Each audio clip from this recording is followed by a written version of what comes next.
We are on Brooken Mountain near Eufaula, and we are almost completely surrounded right now by smoke and fire. We just watched firefighters put out the fire at this mobile home. Firefighters say this is the third mobile home that has caught fire that they have had to extinguish.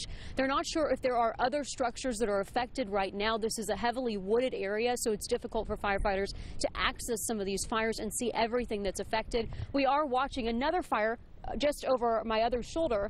You can see the smoke billowing here, and as these high wind gusts come through, they are just fanning these flames. It's a very difficult situation. Firefighters are trying to get ahead of it right now. Dozens of fire departments on scene here. Live in Eufaula, Allison Harris, News on 6. The fire chief just told me that they are in deep trouble here. Sir, why do you say this is a serious situation?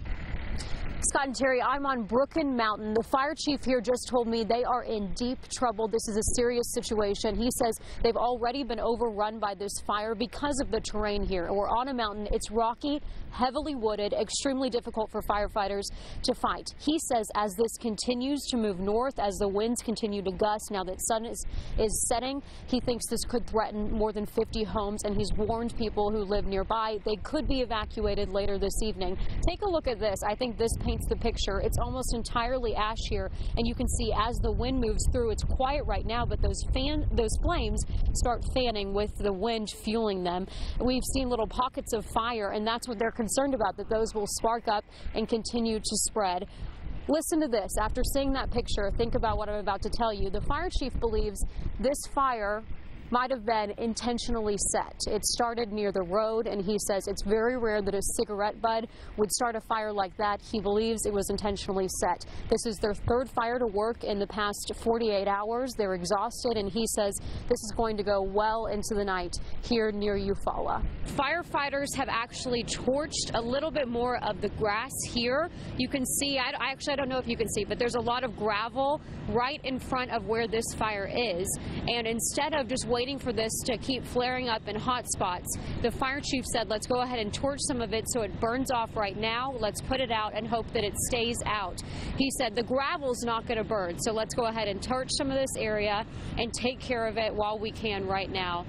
It's amazing to see how high these flames are getting, and it's easy. This is a great example to show you when this wind picks up how far it's carrying some of these embers.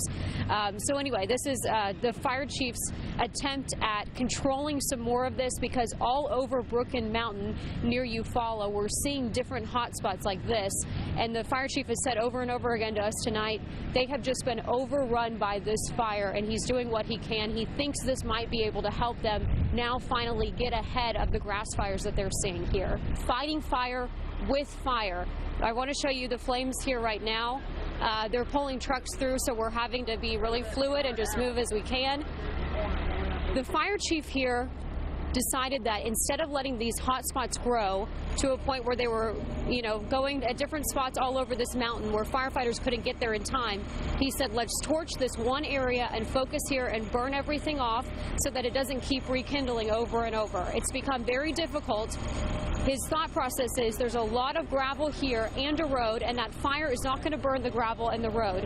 However, you can see just over here, there are a lot of trucks, and it's coming up to the road here. They're trying to make sure that this fire does not cross the road. The fire chief says they've been overrun by this fire since it started, and this is their last resort in trying to manage this right now, is to just keep fighting fire with fire. It's amazing to watch and be this up close to the firefighters, seeing them do this work. There are 12 different departments here, 65 firefighters here, and they're just doing what they can to get this fire managed and under control so that it doesn't threaten more than 50 homes that are just to the north of here.